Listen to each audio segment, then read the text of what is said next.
દરિયા કિનારે બેસી હું મોજાને સાંભળું છું. દરિયા કિનારે બેસી હું મોજાને સાંભળું, પર્વત પર ચડી પથ્થરોને સાંભળું. પર્વત પર ચડી પથ્થરોને સાંભળું. એવો તે મોકો મળ્યો છે મને, મારી જાત ભૂલીને હું મહાભાવને સાંભળું. જ્યાં ના પહોંચે રવિ ત્યાં પહોંચે કવિ. હવે આપણી સમક્ષ કવિશ્રી નૈસદ સર પધાર્યા હોય તો મને એક પંક્તિ યાદ આવે કે મરતા પહેલા ધીરે ધીરે અંદરથી મરવાનું નહીં. મરતા પહેલા ધીરે ધીરે અંદરથી મરવાનું નહીં. હૈયામાં ઉલ્લાસ ભરી લો, બીજું કંઈ કરવાનું નહીં. મરતા પહેલા ધીરે ધીરે અંદરથી મરવાનું નહીં ને હૈયામાં ઉલ્લાસ ભરી લો, બીજું કંઈ કરવાનું નહીં. ને વીતેલી ગળચટ્ટી યાદો જાગે તો સંભાળી લો. વીતેલી ગળચટ્ટી યાદો જાગે તો સંભાળી લો, પણ રોકડ જેવા રણકે દાહડા આ પળને અજવાળી લો. ને કષ્ટો છે તો પીડા છે, ને કષ્ટો છે તો પીડા છે, પણ દર કગળવાનું નહીં. તો એવા શ્રી કવિશ્રી હું નૈસદ મકવાણા સરને વિનંતી કરીશ કે તેઓ બે શબ્દો અમારા નવરચના ગુરુકુલના વિદ્યાર્થીઓ અને શાળા સમક્ષ રજૂ કરશે.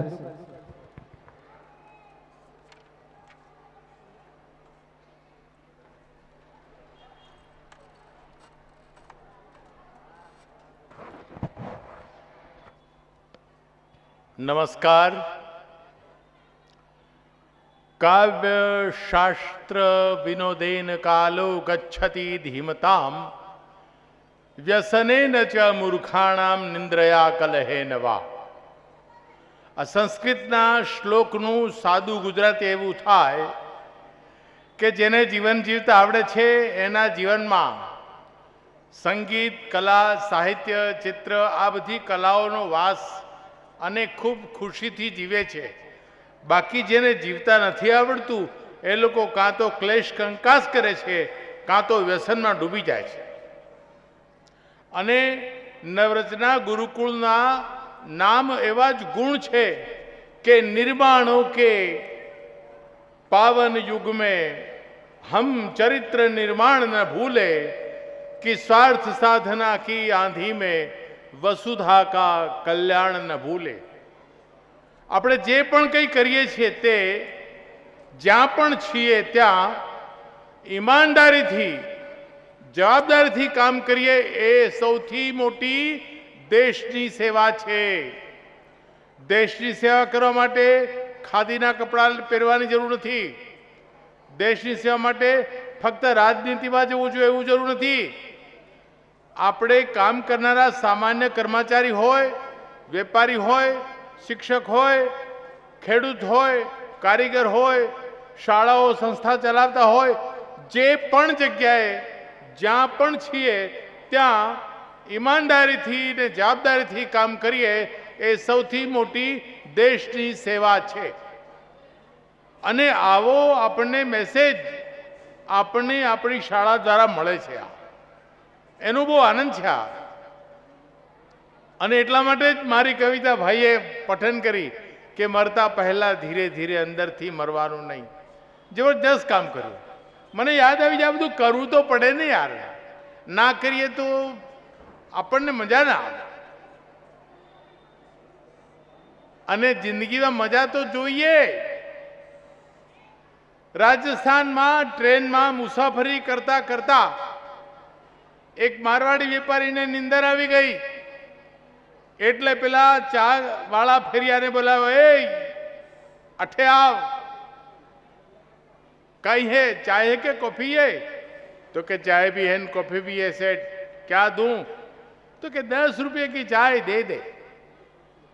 એટલે એને કીટલીમાંથી ચા ભરીને આપી અને પેલા શેઠે ચુસ્કી ભરી. અરે પછી શેઠ એમ કહેવા લાગ્યા, બોલે યાર તેરી ચાય में મજો નહીં આવ્યો.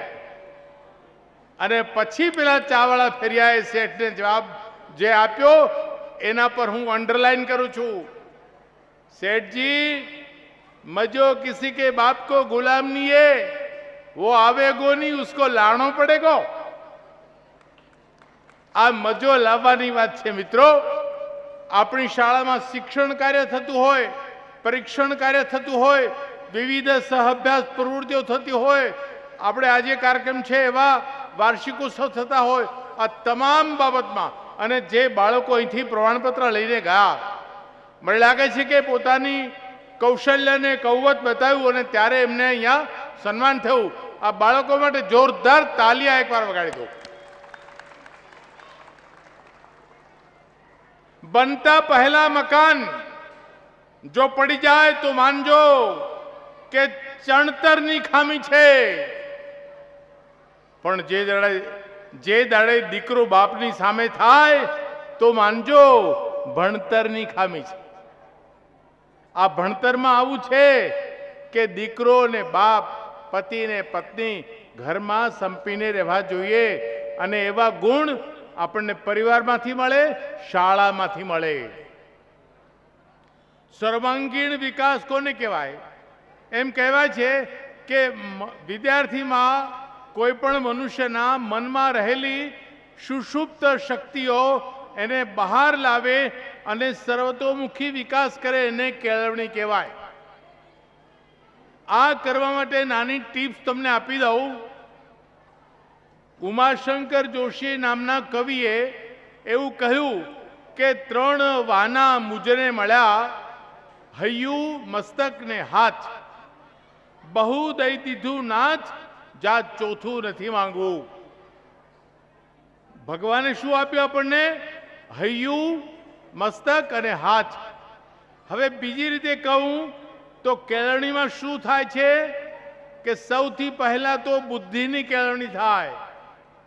सारा नरसानो विवेक आवे अने ए बुद्धि मगजमां छे एटले हेड। पहलो एज एटले हेड, आ माइंडनु शक्तिनो विकास थयो ते। बीजो एज एटले हार्ट एटले हृदय। व्यक्ति व्यक्ति वच्चेनी बधा वच्चे परस्परनी संवेदना होय, लागणीशील होय, मददरूप थवानी भावना होय तो एना हृदय में राम वसे छे एम कहेवाय। एकली बुद्धि नहीं काम लागती दुनिया में, हृदयनी लागणी अने संवेदना पण काम लागे छे। तो आनी पण केळवणी थवी जोईए। एटले फर्स्ट एज एटले हेड, बीजो एज एटले हार्ट अने तीजो एज एटले हेन्ड। બધું જ બેઠા બેઠા કરવાથી ના ચાલે, પરિશ્રમનું મહત્વ સમજવું પડે। એકલી ઘરમાં માં કામ બધું કરે ના ચાલે, દીકરા દીકરી હોય તો એને મદદ કરવી પડે।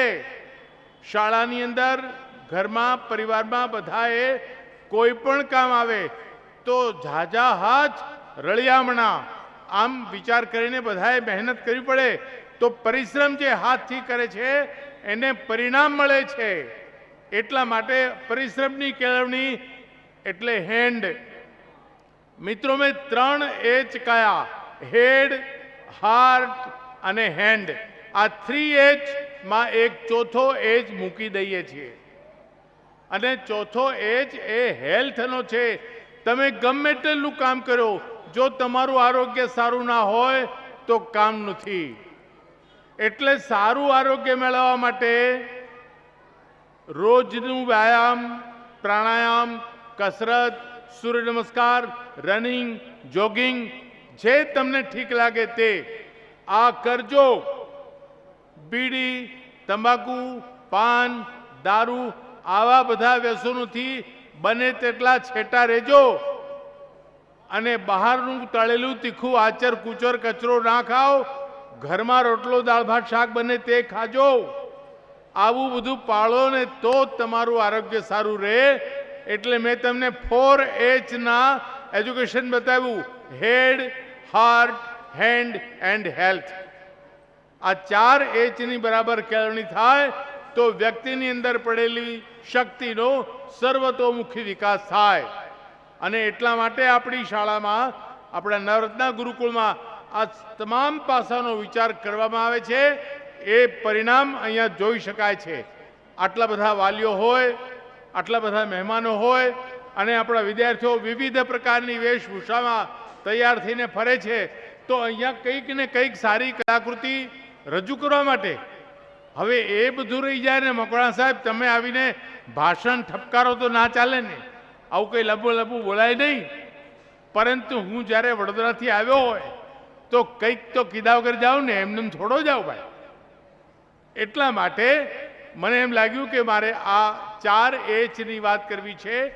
કુદરતે આપેલી બક્ષિસ છે એને કેળવવાની વાત કરવી છે. અને મારી કવિતા તો ભાઈએ કહી દીધી. એટલે અમારા વડોદરાના ખલીલભાઈનો એક શેર પઠન કરીને મારી વાતને પૂરી કરું કે સુખ ચેન તો કર્તવ્ય વગર ક્યાંથી લાવશો, દુઆ તો મળશે પણ અસર ક્યાંથી લાવશો, ને બંગલો તો તમને ઓછા વત્તે ગમે ત્યાં મળી જશે. બંગલો તો ઓછા વત્તે ગમે ત્યાં મળી જશે, પણ જેને તમે ઘર કહો છો એ ઘર ક્યાંથી લાવશો? મિત્રો, આ ઘરમાં પણ વ્યવસ્થિત કેળવણી મળે અને શાળા પણ મળે તો ભવિષ્યમાં આપણા દેશનો એક સારો કૌશલ્ય સાથે અને બુદ્ધિવાન સંવેદનશીલ નાગરિક તૈયાર થાય. અને આવું સારું કામ જ્યારે આપણી શાળા કરતી હોય તો શાળાના મોવડી આદરણીય વિનોદભાઈ અને પ્રતિકભાઈ અને બીજા મહાનુભાવો આ બધાને હું આવકારું છું, બિરદાવું છું. અને તમે લોકોએ આજે મને યાદ કરીને બોલાવ્યો, મારી આવી 2 વાત સાંભળવાની તમે તસ્દી લીધી, એટલા માટે આપ સૌનો આભાર. નમસ્કાર.